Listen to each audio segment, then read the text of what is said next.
Olá, bem-vindos a mais um vídeo aqui no canal Ricardo de Paris. Eu sou o Ricardo e hoje temos mais um capítulo do livro Memórias Póstumas de Brás Cubas, do autor Machado de Assis. Mas primeiro, curta o vídeo. E se for a primeira vez aqui, inscreva-se e acione o sininho para receber as notificações. Nós temos vídeo novo todos os dias às 19 horas. Já curtiu? Já se inscreveu?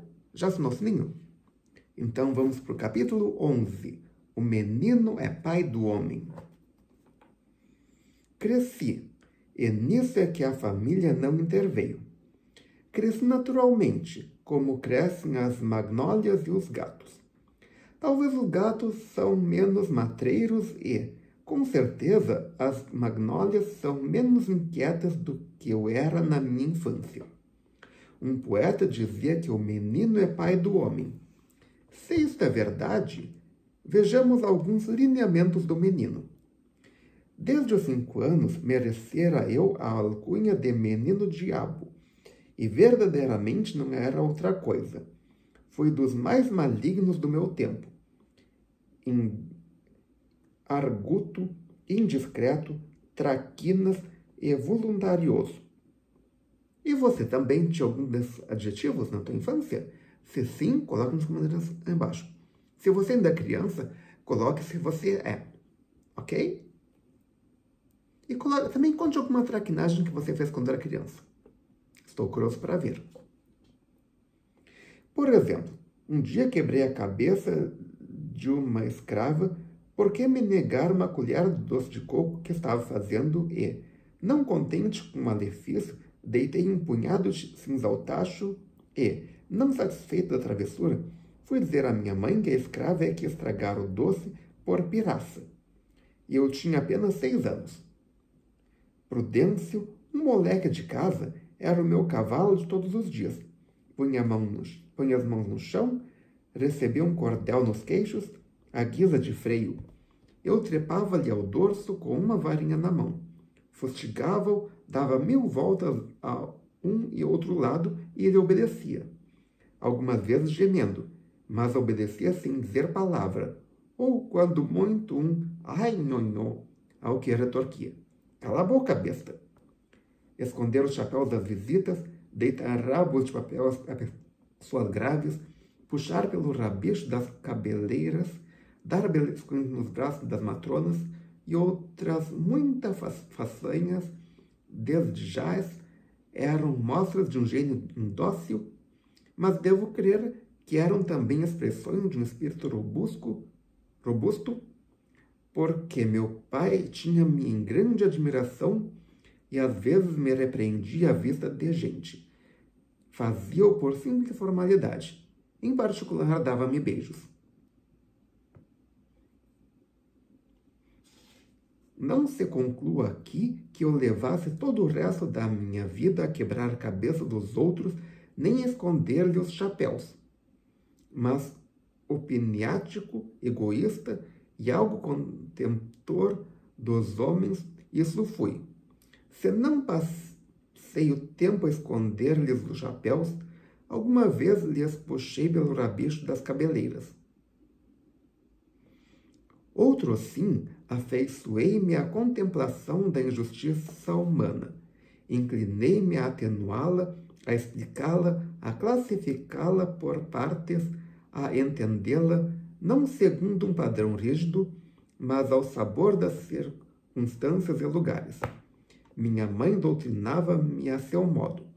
Fazia-me decorar alguns preceitos e orações, mas eu sentia que, mais do que as orações, me governavam os nervos e o sangue.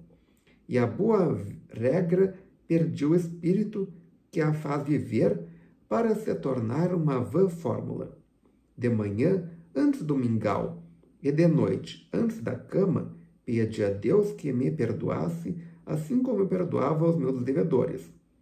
Mas entre a manhã e a noite fazia uma grande maldade e meu pai passava o alvoroço, dava-me pancadinhas na cara e exclamava a rir. Ah, brejeiro! Ah, brejeiro! Meu palpite é que o pai dele também fazia as mesmas coisas. E você, qual o seu palpite? Coloque nos comentários abaixo. Sim, meu pai adorava-me. Minha mãe era uma senhora fraca, de pouco cérebro e muito coração. Assaz crédula, sinceramente piedosa, caseira, apesar de bonita e modesta. Apesar de abastada, temente às trovoadas e ao marido. O marido era na terra o seu Deus. Da colaboração dessas duas criaturas nasceu a minha educação, que, se tinha alguma coisa boa, era no geral viciosa, incompleta e em partes negativa. Meu tio Cônego fazia às vezes alguns reparos ao irmão. Dizia-lhe que ele me dava mais liberdade do que ensino e mais afeição do que emenda. Mas meu pai respondia que aplicava na minha educação um sistema inteiramente superior ao sistema usado. E por este modo, sem confundir o irmão, iludia-se a si próprio. De envolta com a transmissão e a educação, houve ainda o exemplo estranho e meio doméstico. Vimos os pais. Sejamos os tios. Um deles, o João, era um homem de língua solta, vida galante, conversa picaresca. Desde os 11 anos entrou a admitir-me as anedotas, reais ou não, uivadas todas de obscenidade ou imundície. Não me respeitava a adolescência, como não respeitava o batinho do irmão. Uma diferença que este fugia logo que ele enveredava por assunto escabroso. Eu não. Deixava-me estar sem entender nada a princípio, depois entendendo e enfim achando-lhe graça. No fim de certo tempo, quem o procurava era eu, e ele gostava muito de mim, dava-me doces, levava-me a passeio. Em casa, quando lá ia passar alguns dias, não poucas vezes me aconteceu achá-lo no fundo da chácara, no lavadouro a palestrar com as escravas que batiam roupa.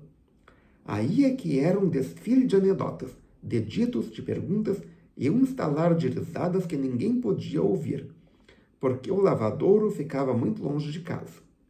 As pretas com uma tanga no ventre a arregaçar-lhes um palmo dos vestidos, umas dentro do tanque, outras fora, inclinadas sobre as peças de roupa, a batê-las, a ensaboá-las, a torcê-las, iam ouvindo e redarguindo as pilheiras do tio João e a comentá-las de quando em quando com esta palavra: cruz diabo, esse senhor João é o diabo. Bem diferente era o tio Cônego. Este tinha muita austeridade e pureza. Tais dotes, contudo, não realçavam um espírito superior, apenas compensavam um espírito medíocre. Não era um homem que viesse a parte substancial da igreja, que visse a parte substancial da igreja.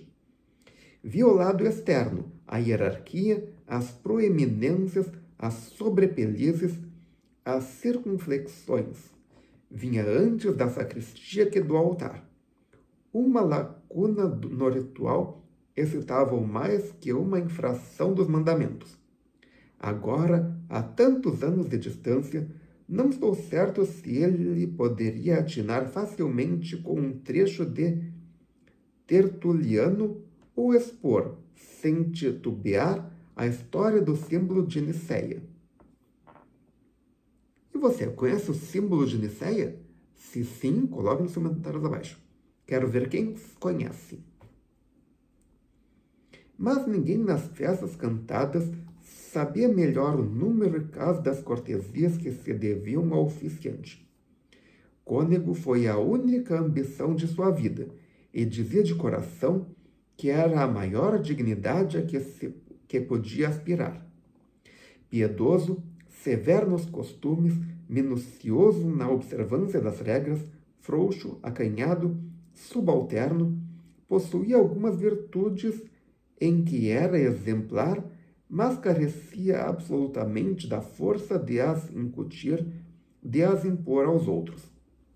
Não digo nada de minha tia materna, Dona Emerenciana, e aliás era a pessoa que mais autoridade tinha sobre mim. Essa diferençava-me grandemente dos outros, mas viveu pouco tempo em nossa companhia. Uns 2 anos. Outros parentes e alguns íntimos não merecem a pena de ser citados. Não tivemos uma vida comum, mas intermitente, com grandes claros de separação. O que importa é a expressão geral do meio doméstico, e essa aí indicada. Vulgaridade de caracteres, amor das aparências rutilantes, do arruído, frouxidão da vontade, domínio do capricho e o mais. Dessa terra e desse estrume é que nasceu esta flor. E por hoje é só. Se você gostou, clique em curtir. Adicione esse vídeo aos seus favoritos, compartilhe com seus amigos, volte amanhã para mais um vídeo. O que vai ter amanhã? Volte e descubra. Obrigado pela presença, obrigado pela audiência. Até amanhã com mais um vídeo e tchau!